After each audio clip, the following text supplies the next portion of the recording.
കഴിഞ്ഞുപോയതും അനുഭവിച്ചതുമായ ഓരോ സംഭവങ്ങളെക്കുറിച്ചും ആലോചിക്കും തോറും മിമ വാട്ട്ഫോർഡ് എന്തെന്നില്ലാത്ത ഊരാക്കുടുക്കിലേക്കാണ് എത്തിച്ചേർന്നത്. എന്താണിതിൻ്റെ എല്ലാ അർത്ഥം? കാര്യങ്ങളെ ശരിയായി മനസ്സിലാക്കുന്നതിൽ എവിടെയാണ് തെറ്റുപറ്റിയത്? വെള്ളസർപ്പമെന്നത് നാം ഇക്കാലമത്രയും വെച്ചു പുലർത്തിയ ഒരു വിശ്വാസം മാത്രമായിരുന്നുവോ? അതെല്ലാം വെറും കഥകൾ മാത്രമേ അവസാനിക്കുകയാണോ? എന്താണ് വിശ്വസിക്കേണ്ടതെന്നും എന്താണ് അവിശ്വസിക്കേണ്ടതെന്നും നിശ്ചയമില്ലാതെ അവൾ ഇരുട്ടിൽ തപ്പാൻ തുടങ്ങി. എങ്കിലും കാലങ്ങളായി ആ നാട്ടിൽ എല്ലാ ജനങ്ങളും വിശ്വസിക്കുന്ന വിശ്വാസങ്ങളെ തള്ളിപ്പറയാനുള്ള ശക്തി അവൾക്കുണ്ടായിരുന്നില്ല. പൗരാണിക കാലത്ത് ഈ മണ്ണിൽ രാക്ഷസീയ രൂപഭാവങ്ങളുള്ള വിചിത്ര ഭീകരജീവികൾ ജീവിച്ചിരുന്നു എന്ന സത്യം അംഗീകരിക്കാനും ആ ജീവികളിൽ ഏതെങ്കിലും ഒന്ന് മനുഷ്യരൂപമാർജിച്ച് ഇപ്പോഴും ഭൂമിയിൽ വിഹരിക്കുന്നുണ്ടെന്നും അവൾക്ക് വിശ്വാസമുണ്ടായിരുന്നു. എന്നാൽ എല്ലാം തികച്ചും വിചിത്രമായിരിക്കുന്നു. ഇന്നത്തെ ലോകത്ത് ഈ മാതിരിയുള്ള വിചിത്ര സംഭവങ്ങളെ എങ്ങനെയാണ് കണ്ണുമടച്ച് വിശ്വസിക്കുന്നതെന്നതും അവളെ അലട്ടിയിരുന്നു. ഇപ്രകാരം പരകായ പ്രവേശം നേടിയ ഒരു മനുഷ്യരൂപത്തിൻ്റെ ആതിഥ്യം സ്വീകരിക്കാൻ ഇടയായതും അവരുടെ അതേ പ്രകൃതമുള്ള ഭൃത്യഗണങ്ങളെ കാണാനിടയായതും അവളെ ആശങ്കപ്പെടുത്തി. പ്രഭാത സവാരി കഴിഞ്ഞ് മടങ്ങിയെത്തിയ ആദം പതിവിലും ഉത്സാഹവാനായിരുന്നു. നാട്ടിൻ പുറത്തു നിന്നും ആവോളം ശുദ്ധമായ പ്രാണവായു ശരീരത്തിലേക്ക് വലിച്ചെടുത്തതിനാൽ അയാൾക്ക് മൊത്തത്തിൽ ഒരു നവോന്മേഷം അനുഭവപ്പെട്ടു. മിമയെപ്പോലെ തന്നെ ആദമും ഇപ്പോൾ യുക്തിയും അയുക്തിയും തമ്മിലുള്ള ആശയസംഘർഷത്തിൽ നിന്ന് മോചിതനാവുകയും തൻ്റെ കൺമുന്നിൽ കാണുന്ന സത്യങ്ങളെ വിശ്വസിക്കാൻ നിർബന്ധിക്കപ്പെടുകയും ചെയ്തു. പ്രഭാത സവാരി കഴിഞ്ഞെത്തിയ ആദം അല്പനേരം മിമയോടൊപ്പം സമയം പോക്കിയതിനു ശേഷം നേരെ നദാനിയലിൻ്റെ മുറിയിലേക്കാണ് പോയത്. നദാനിയൽ എന്ന മഹാമനുഷ്യനിൽ നിന്ന് ശാന്തനും താപസതുല്യനുമായ ആ ജ്ഞാനവൃദ്ധനിൽ നിന്ന് മുന്നോട്ടുള്ള നീക്കങ്ങളെ സംബന്ധിച്ച കാര്യങ്ങളിൽ വ്യക്തമായ ഉപദേശം സ്വീകരിക്കേണ്ടതുണ്ടായിരുന്നു. ലേഡി ആരബെല്ലയുടെ ഇപ്പോഴത്തെ നിലപാടുകളുടെ ആത്യന്തികമായ ലക്ഷ്യം എന്താണെന്ന് സർ നദാനിയലിന് ഇപ്പോഴും വ്യക്തമല്ല. അവരിപ്പോൾ പൂർണ്ണമായും ശാന്തമായ അവസ്ഥയിലാണ്. എന്നാൽ അതിൻ്റെ കാരണം എന്താണെന്ന് മാത്രം നിശ്ചയമില്ല എന്ന നിഗമനത്തിലാണ് നദാനിയൽ എത്തിച്ചേർന്നത്.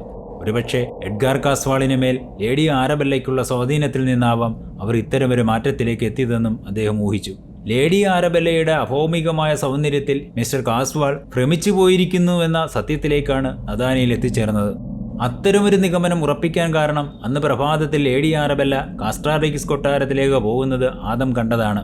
അങ്ങനെയെങ്കിൽ അവർ തമ്മിലുള്ള വിവാഹക്കാര്യം ആരബെല്ല കാസ്വാളിന് മുന്നിൽ അവതരിപ്പിച്ചിരിക്കാനാണ് സാധ്യത. പൊതുവെ ഈ വക വിഷയങ്ങളിൽ നിന്നും പൂർണ്ണമായും അകന്നുപോയിരുന്ന കാസ്വാളിൻ്റെ മനസ്സിനെ തൻ്റെ നിയന്ത്രണത്തിലേക്ക് എത്തിക്കാൻ ആരബെല്ലയ്ക്ക് കഴിഞ്ഞിട്ടുണ്ടാവണം.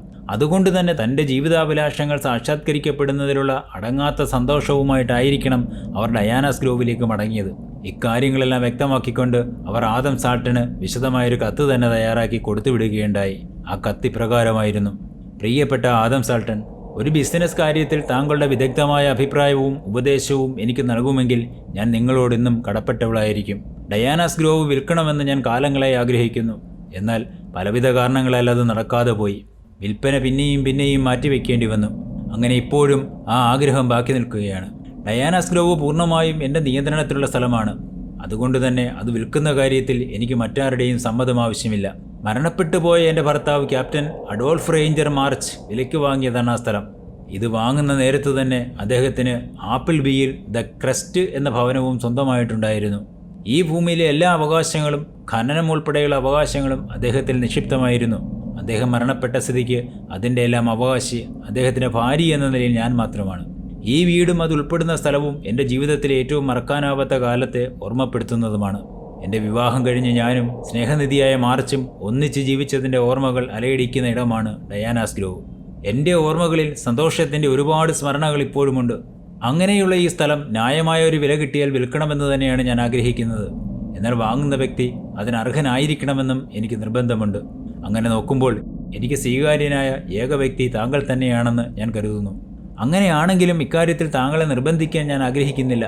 പക്ഷേ താങ്കളുടെ ഓസ്ട്രേലിയൻ സുഹൃത്തുക്കളിൽ ആർക്കെങ്കിലും പൗരാണികമായി ഈ പ്രദേശത്തേക്ക് കുടിയേറ്റം നടത്തുന്നതിനും ഇംഗ്ലീഷ് ചരിത്രത്തിൻ്റെ ഭാഗമായതും പ്രശാന്തരമണീയവും അതിലേറെ മനോഹരവുമായ ഈ സ്ഥലത്ത് ഒരു വാസസ്ഥലം കണ്ടെത്തുന്നതിനും ആഗ്രഹിക്കുന്നവരായി ഉണ്ടാകുമല്ലോ. ചരിത്രത്തെ സ്നേഹിക്കുന്നവർക്ക് ഇവിടം അനുഗ്രഹമായ സ്ഥലമാണ്. ഭാവിയിലും അനന്തമായ വികസന സാധ്യതകൾ ഉള്ളതാണ് ഈ പ്രദേശമെന്ന് കൂടി ഓർക്കണം. റോമാ സാമ്രാജ്യവുമായും സെൽട്ടക് വിഭാഗങ്ങളുമായും അഭേദ്യമായ ബന്ധമുണ്ടായിരുന്ന സ്ഥലമാണിത്. അവരായിരുന്നു ഈ സ്ഥലത്തിൻ്റെ യഥാർത്ഥ ഉടമകളും. മാത്രവുമല്ല, ഈ ഭവനം മാന്യന്മാരായ വ്യക്തികൾക്ക് താമസിക്കാൻ വിധം പരിപാലിക്കുന്ന കാര്യത്തിലും ഞാൻ ശ്രദ്ധ പുലർത്തിയിട്ടുണ്ട്. ആയതിനാൽ വാങ്ങുന്നവർ ആരായാലും ഒരു ബുദ്ധിമുട്ടുമില്ലാതെ ഇവിടെ താമസം തുടങ്ങാവുന്നതാണ്. എൻ്റെ സ്വന്തം വക്കീലന്മാരിൽ നിന്നോ അല്ലെങ്കിൽ താങ്കൾക്ക് സ്വീകാര്യമായ മറ്റേതെങ്കിലും വക്കീലന്മാരിൽ നിന്നോ ഈ വസ്തുവുമായി ബന്ധപ്പെട്ട കാര്യങ്ങളുടെ വിശദമായ കാര്യങ്ങളും രേഖകളും പരിശോധിക്കാവുന്നതുമാണ്. താങ്കൾക്ക് ഇക്കാര്യം സമ്മതമാണെന്ന് അറിയിച്ചാലുടൻ എൻ്റെ ആൾക്കാർ ഇത് സംബന്ധിച്ച എല്ലാ രേഖകളും അവിടെ എത്തിക്കുന്നതാണ്. ഇക്കാര്യത്തിൽ താങ്കളെ ബുദ്ധിമുട്ടിക്കേണ്ടി വന്നതിൽ സദയം ക്ഷമ ചോദിക്കുന്നു എന്ന് താങ്കളുടെ സുഹൃത്ത് ലേഡി ആരബെല്ല. ആരബെല്ലയിൽ നിന്നും കിട്ടിയ കത്ത് ആദം നിരവധി തവണ വായിച്ചു മനസ്സിൽ ഇക്കാര്യത്തെക്കുറിച്ച് അന്തിമമായ ഒരു തീരുമാനവും കൈക്കൊണ്ടു. തുടർന്ന് ഇക്കാര്യത്തിൽ അയാൾ മിമയുടെ അഭിപ്രായം ആരാഞ്ഞു. ആദം ഇക്കാര്യം പറഞ്ഞപ്പോൾ മിമ ആദ്യമൊന്ന് പകച്ചുപോയി. തുടക്കത്തിലുണ്ടായ അമ്പരപ്പിന് ശേഷം അവൾ ആദം എടുക്കുന്ന എന്ത് തീരുമാനത്തിനും താനും കൂടെ നിൽക്കുമെന്നറിയിച്ചു. പ്രിയപ്പെട്ട ആദം, നമുക്ക് നന്മ വരുമെന്ന് പൂർണ്ണബോധ്യമുള്ള എന്ത് തീരുമാനവും അങ്ങേക്കെടുക്കാം. താങ്കളുടെ മനസ്സാക്ഷി ഇക്കാര്യത്തിൽ എന്താണോ താങ്കളോട് പറയുന്നത് അങ്ങനെ തന്നെ മുന്നോട്ട് പോവുക. നമുക്കെപ്പോഴും സർവശക്തനായ ദൈവത്തിൻ്റെ കാരുണ്യവും സഹായവും ഉണ്ടാവും. അദ്ദേഹത്തിൻ്റെ നിർദ്ദേശങ്ങൾക്കനുസരിച്ച് മാത്രമേ നമുക്ക് പ്രവർത്തിക്കാനാവൂ. എപ്പോഴും നമുക്ക് വഴികാട്ടിയായി ദൈവം കൂടെ ഉണ്ടാകുമെന്ന കാര്യത്തിൽ യാതൊരു സംശയവും വേണ്ട. മിമയുടെ അടുത്തു നിന്നും ആദം നേരെ പോയത് ഗോപുരമുറിയിലേക്കാണ്. അവിടെ സർ നഥാനിയേൽ ഈ സമയം ഉണ്ടാകുമെന്ന് അയാൾക്കറിയാമായിരുന്നു. മുറിയിൽ അദ്ദേഹം തനിച്ചായിരുന്നു. വാതിക്കൽ മുട്ടി അനുവാദം വാങ്ങിയ ശേഷം ആദം മുറിക്കുള്ളിലേക്ക് കയറി വാതിൽ ഭദ്രമായി അടച്ചു. ഡയാനാസ് ഗ്രോവ് ഞാൻ വിലയ്ക്ക് വാങ്ങുന്നത് ഒരു നല്ല കാര്യമാണെന്ന് താങ്കൾ കരുതുന്നുണ്ടോ?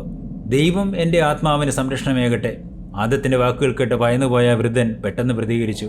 എന്നിട്ട് തുടർന്നു, ഇങ്ങനെയൊരു കാര്യം ചെയ്യുന്നതിലൂടെ നിനക്ക് എന്ത് ഗുണമാണ് ഉണ്ടാകാൻ പോകുന്നത്? ശരിയാണ് സർ, എൻ്റെ ലക്ഷ്യം ആ വെള്ളസർപ്പത്തെ ഈ ഭൂമിയിൽ നിന്നും ഇല്ലായ്മ ചെയ്യുക എന്നത് മാത്രമാണ്. അതുകൊണ്ട് തന്നെ അതിനുവേണ്ടി ഏതറ്റം വരെ പോകാനും ഞാൻ ഒരുക്കമാണ്. അതെൻ്റെ ഉടമസ്ഥതയിലേക്ക് എത്തുന്നതോടെ കാര്യങ്ങൾ കൂടുതൽ സുഗമമാകുമെന്ന് ഞാൻ പ്രതീക്ഷിക്കുന്നു. സർ നഥാനിയേൽ പെട്ടെന്ന് മൗനിയായി. അദ്ദേഹം ദീർഘനേരം എന്തെല്ലാമോ ആലോചിച്ചുകൊണ്ട് മൗനം തുടർന്നു. ശരിയാണ് ആദം, നിന്റെ തീരുമാനം തീർത്തും ഉചിതമായത് തന്നെയാണ്. ഇക്കാര്യം പെട്ടെന്ന് കേട്ടപ്പോൾ ഞാൻ ഒന്ന് അമ്പരന്ന് പോയെന്നത് സത്യമാണ്. എൻ്റെ അഭിപ്രായത്തിൽ നീ എത്രയും വേഗം തന്നെ ആ സമ്പത്ത് സ്വന്തം പേരിലേക്ക് മാറ്റുന്നത് അനുയോജ്യമായിരിക്കുമെന്ന് തന്നെയാണ്. അതിനായി നിനക്ക് പണത്തിൻ്റെ അസൗകര്യങ്ങൾ എന്തെങ്കിലും ഉണ്ടെങ്കിൽ നിന്നെ സഹായിക്കാൻ എനിക്ക് കഴിയും. വളരെ നന്ദിയുണ്ട് സർ. പണം ആവശ്യമായി വന്നേക്കാം. പെട്ടെന്നൊരു വലിയ തുക കണ്ടെത്തേണ്ടതുണ്ടല്ലോ. ആ സ്ഥലം വളരെയേറെ ചരിത്ര പ്രാധാന്യമുള്ളതാണ്. അതുകൊണ്ട് കാലം ചെല്ലുന്തോറും അതിൻ്റെ മൂല്യവും ഇരട്ടിയാവും. ഇനി ആ സ്ഥലത്തിന് ഇത്രമാത്രം മൂല്യം കൈവരാനുള്ള ഒരു കാര്യം കൂടിയുണ്ട്. ആദം നഥാനിയേലിൻ്റെ വാക്കുകൾ വളരെ ശ്രദ്ധയോടെ തന്നെ കേട്ടുകൊണ്ടിരുന്നു. ആ സ്ഥലത്തിന് വെള്ളസർപ്പത്തിന് മടയെന്ന് പേര് വരാനുള്ള കാരണം നീ എപ്പോഴെങ്കിലും ആലോചിച്ചിട്ടുണ്ടോ? നമുക്കറിയാം അവിടെ അങ്ങനെയൊന്ന് ഇപ്പോഴും ഉണ്ടെന്ന്. എന്നാൽ അതിന് വെള്ളസർപ്പം എന്ന് തന്നെ വിളിച്ചത് എന്തുകൊണ്ടാണ്? ഇല്ല സാർ, ഞാൻ അക്കാര്യത്തെക്കുറിച്ച് ഒരിക്കലും കൂടുതലായി ചിന്തിച്ചിട്ടില്ല. അതങ്ങനെ തന്നെ ആയിരിക്കുമെന്നാണ് ഞാൻ കരുതിയിരുന്നത്. കാലങ്ങളോളം ഞാനും അങ്ങനെ തന്നെയാണ് ചിന്തിച്ചിരുന്നത്. എന്നാൽ പിന്നീട് എപ്പോഴോ ഞാൻ ഈ പ്രശ്നത്തെക്കുറിച്ച് വളരെയധികം ആലോചിച്ച് തലപോയിച്ചിട്ടുണ്ട്. സർ, അങ്ങ് അതിൻ്റെ കാരണം കണ്ടെത്തിയോ? വളരെ നിസ്സാരമാണത്. ആ ഭീകരജീവി ഒരു സർപ്പമായാലും അതല്ല ഒരു വ്യാളിയായാലും ശരി, അതിന് നിറം വെളുപ്പ് തന്നെയായിരിക്കണം. നമ്മുടെ ഈ പ്രദേശം സ്റ്റഫോർഡ് പ്രദേശത്തോട് കൂടുതൽ അടുത്തു നിൽക്കുന്ന ഇടമാണ്. കളിമൺ വ്യവസായത്തിലുള്ള പ്രസിദ്ധി നേടിയതാണല്ലോ സ്റ്റഫോർഡ്. സ്റ്റഫോർഡിൻ്റെ ഇന്നത്തെ സമ്പൽ സമൃദ്ധിക്ക് കാരണം അവിടെ വളർന്നു വന്ന കളിമൺ വ്യവസായ സ്ഥാപനങ്ങളാണ്. ആ പ്രദേശത്ത് ധാരാളമായി രൂപം കൊണ്ട കളിമണ്ണാണ് അതിന് നിദാനമായത്. എന്നാൽ ഈ പ്രദേശത്ത് കളിമണ്ണിനോടൊപ്പം തന്നെ വൻതോതിൽ എണ്ണയും സ്വർണവും നിക്ഷേപിക്കപ്പെട്ടിട്ടുണ്ടെന്നുള്ളതും അവിതർക്കിതമാണ്. അത് ശരിയാണ് സാർ. അപ്പോൾ ആദം ആകാംക്ഷഭരിതനായി നഥാനിയേലിന്റെ മുഖത്തേക്ക് സൂക്ഷിച്ചു നോക്കിയിരുന്നു. അപ്പോൾ നാം ഇപ്പോൾ വെള്ളസർപ്പത്തിന് മടയെന്ന് വിളിക്കുന്ന ഈ പ്രദേശത്തുകൂടി ആ ഭീകരസത്വത്തിന് ചതുപ്പ് നിലങ്ങളിലേക്ക് അനായാസം കടന്നു ചെല്ലാൻ ഒരു മാളം അനിവാര്യമായിരുന്നു. കളിമൺ പ്രദേശമായതിനാൽ അങ്ങനെയൊന്നും ഉണ്ടാക്കിയെടുക്കാൻ അത്ര പ്രയാസവുമില്ലായിരുന്നു.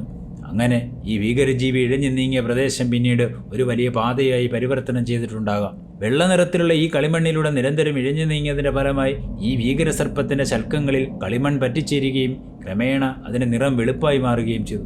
ഇക്കാര്യത്തിന് വലിയ പ്രാധാന്യമില്ലെങ്കിലും എങ്ങനെയാണ് ഈ ജീവി വെളുപ്പ് നിറം ആർജിച്ചതെന്ന് ഇപ്പോൾ ബോധ്യമായല്ലോ. ഏതായാലും അതിൻ്റെ പിന്നിലുള്ള യാഥാർത്ഥ്യം എന്തുതന്നെയായാലും ഈ പ്രദേശത്ത് വിലപിടിപ്പുള്ള കളിമണ്ണിൻ്റെ വലിയൊരു ശേഖരം ഇപ്പോഴും ഉണ്ടെന്ന കാര്യത്തിന് യാതൊരു തർക്കവുമില്ല. സർ, അങ്ങ് കാര്യങ്ങളെ അതിൻ്റെ ഉള്ളറയിലേക്ക് കടന്നു എന്ന് തന്നെ വിശകലനം ചെയ്തിരിക്കുന്നു. ആദമിൻ്റെ ഈ തുറന്നു പറച്ചിൽ സർ നഥാനിയേലിനെ വളരെയേറെ സന്തോഷിപ്പിച്ചു. ആ സന്തോഷം പ്രകടിപ്പിച്ചുകൊണ്ട് തന്നെ അദ്ദേഹം തുടർന്നു. ആദം, ലോകം അതിൻ്റെ ആധുനികതയിലേക്ക് കൺതുറക്കുന്ന ഇക്കാലത്ത് നിന്റെ കൈവശം വന്നു ചേരുന്നത് വിലമതിക്കാനാകാത്ത പ്രകൃതി വിഭവത്തിൻ്റെ അമൂല്യ ശേഖരമാണ്. ഈ ലോകത്ത് ഇത്തരമൊരു സൗഭാഗ്യത്തിന് ആരെങ്കിലും അർഹരായിട്ടുണ്ടെങ്കിൽ അത് നീ മാത്രമാണ് ആദം. വന്യവയോധികനായ മിസ്റ്റർ നഥാനിയേലിന്റെ സഹായം സ്വീകരിച്ചുകൊണ്ട് സമയം നഷ്ടപ്പെടുത്താതെ തന്നെ ആദം ഡയാനാസ് ഗ്രോവ് വിലയ്ക്ക് വാങ്ങി സ്വന്തമാക്കി.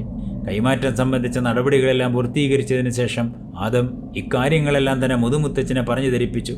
റിച്ചാർഡ് സാൾട്ടനാകട്ടെ തൻ്റെ കൊച്ചുമകൻ്റെ പ്രവൃത്തിയിൽ അത്യധികം സന്തോഷവാനായി കാണപ്പെട്ടു. കാരണം അവൻ്റെ ഈ വക പ്രവൃത്തിയിലൂടെ നേടാൻ പോകുന്നത് ഈ സമൂഹത്തിലെ അതിപ്രധാനമായൊരു സ്ഥാനം കൂടിയാണെന്ന് ആ വൃദ്ധൻ മനസ്സിൽ കണ്ടു.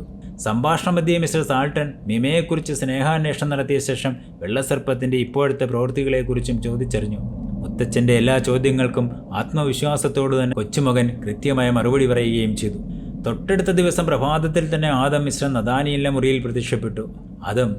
ആദം നടത്തിയിട്ടുള്ള പ്രതിജ്ഞയെ ഓർമ്മിപ്പിച്ചുകൊണ്ട് ഇനി ഏതു വിധത്തിലാണ് മുന്നോട്ട് പോകുന്നതെന്ന് അദ്ദേഹം ആദമിനോട് ആരാഞ്ഞുകൊണ്ട് സംഭാഷണം തുടങ്ങിവെച്ചു.